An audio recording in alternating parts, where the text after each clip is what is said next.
বর্তমান পরিস্থিতি আশা করি আপনারা সকলেই জানেন, ওবিসি মামলা কিন্তু এখন কোর্টে চলছে, ঠিক আছে। তো সুপ্রিম কোর্টে এবং হাইকোর্টে তো কিন্তু দুই জায়গায় কিন্তু মামলা এখন বর্তমানে চলছে। কারণ ব্যাপারটা হচ্ছে যেটা মেন কেস সুপ্রিম কোর্টে চলছে, তো সেটা কিন্তু 3 মাস সময় নিয়েছে রাজ্য সরকার একটা বেঞ্চমার্ক সার্ভের জন্য। তো তার বিরুদ্ধে কিন্তু কেস করা হয়েছিল, গত 6 তারিখে হিয়ারিং ছিল। তো সেটা কিন্তু শুনানি হয়ে গেছে, আশা করি আপনারা সকলেই জানেন। এবং হাইকোর্টের তরফ থেকে কিন্তু নির্দেশও দেওয়া হয়েছে যে বেঞ্চমার্ক সার্ভে রাজ্য সরকার করতে পারবে, কিন্তু সম্পূর্ণ জায়গায় কিন্তু নোটিশ অবশ্যই দিতে হবে এবং সবাই যেন জানতে পারে যে ওবিসি বেঞ্চমার্ক সার্ভে বর্তমানে করা হবে রাজ্য সরকারের পক্ষ থেকে। তো এটা কিন্তু অবশ্যই নিবার পত্রিকা কিন্তু দিতে বলা হয়েছে। বর্তমান যা পরিস্থিতি রাজ্যের, তো ওবিসি সংক্রান্ত মামলা যতদিন পর্যন্ত মিটছে না ততদিন পর্যন্ত কিন্তু নতুন নিয়োগের বিজ্ঞপ্তি এবং এক্সামিশন এবং রেজাল্টস কিন্তু কোনো রকম কিন্তু প্রকাশ হবে না। কারণ ব্যাপারটা হচ্ছে ওবিসি কিন্তু খুবই গুরুত্বপূর্ণ। কারণ ব্যাপারটা হচ্ছে ওবিসি বাদ দিয়ে কিন্তু কোনো রকম রাজ্য সরকার নিয়োগ প্রসেস কিন্তু এগিয়ে নিয়ে যেতে চাইছে না, এটা কিন্তু ক্লিয়ার।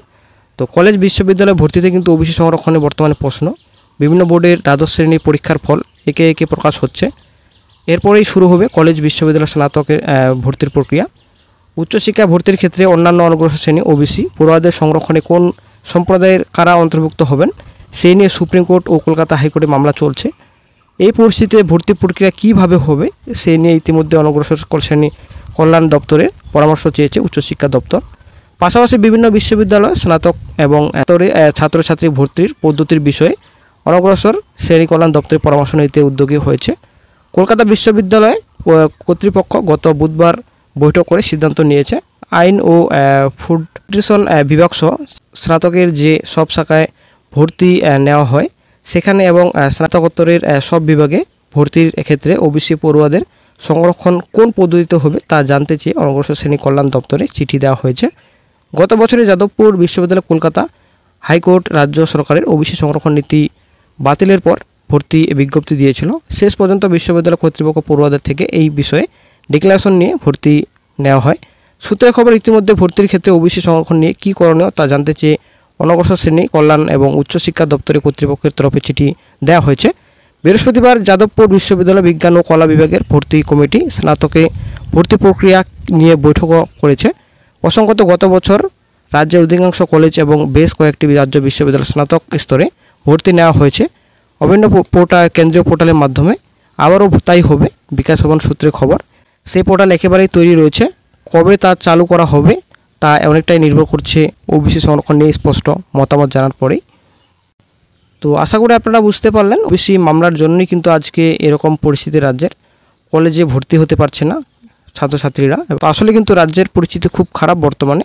রাজ্য সরকার যদি ইচ্ছা করে অবশ্যই কিন্তু রাজ্যে recruitment notification, recruitment examination, recruitment result কিন্তু প্রকাশিত করতে পারে।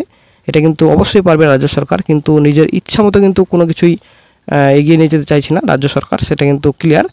তো রাজ্য সরকার কেন এরকম করছে সেটা বোঝা যাচ্ছে না। তবে অবশ্যই আপনারা একটা জিনিস মনে রাখবেন, নো রিক্রুটমেন্ট নো ভোট।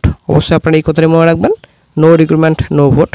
আমরা কিন্তু চাকরি প্রার্থী, বেকার চাকরি প্রার্থী, অবশ্যই আমাদের কিন্তু চাকরি দরকার। চাকরি আমাদের অবশ্যই দরকার, না হলে কিন্তু আমাদের ভবিষ্যৎ অন্ধকার, আশা করি আমরা সকলেই জানি।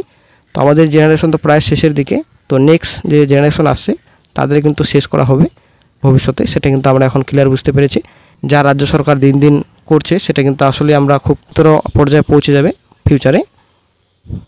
তো ওবিসি মামলা কিন্তু বেসরকারি সার্ভে করতে পারবে রাজ্য সরকার, সেটা কিন্তু অলরেডি ডিক্লেয়ার হয়ে গেছে।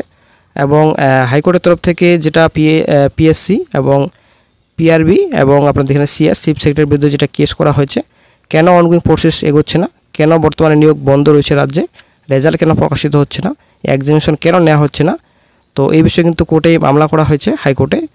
তো এখন বর্তমানে আগামী 19 তারিখে 1925 তারিখে কিন্তু এখন হিয়ারিং রয়েছে নেক্সট।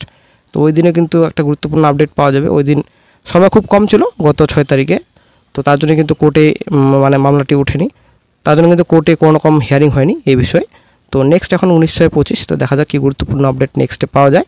তো একটাই কথা এবং একটাই পয়েন্ট, রাজ্য সরকার যদি ইচ্ছা করে সব নিয়োগ প্রসেস কিন্তু এগিয়ে নিয়ে যেতে পারবে, সব ডিপার্টমেন্ট, কলেজ বিশ্ববিদ্যালয় সব কিন্তু ভর্তি অবশ্যই হবে রাজ্য সরকার যদি ইচ্ছা করে। কিন্তু রাজ্য সরকার ইচ্ছাকৃতভাবে আটকে রেখেছে সব রিক্রুটমেন্ট, ঠিক আছে। তো এখন কি করণীয় রাজ্য সরকার তো বুঝতে পারছেন, যে যা লঙ্কা সে হয় রাবণ, কিছু বলার নেই। তবে আমাদেরও সময় আসবে অবশ্যই, নো রিক্রুটমেন্ট নো ভোট, অবশ্যই আপনার কথা মনে রাখবেন।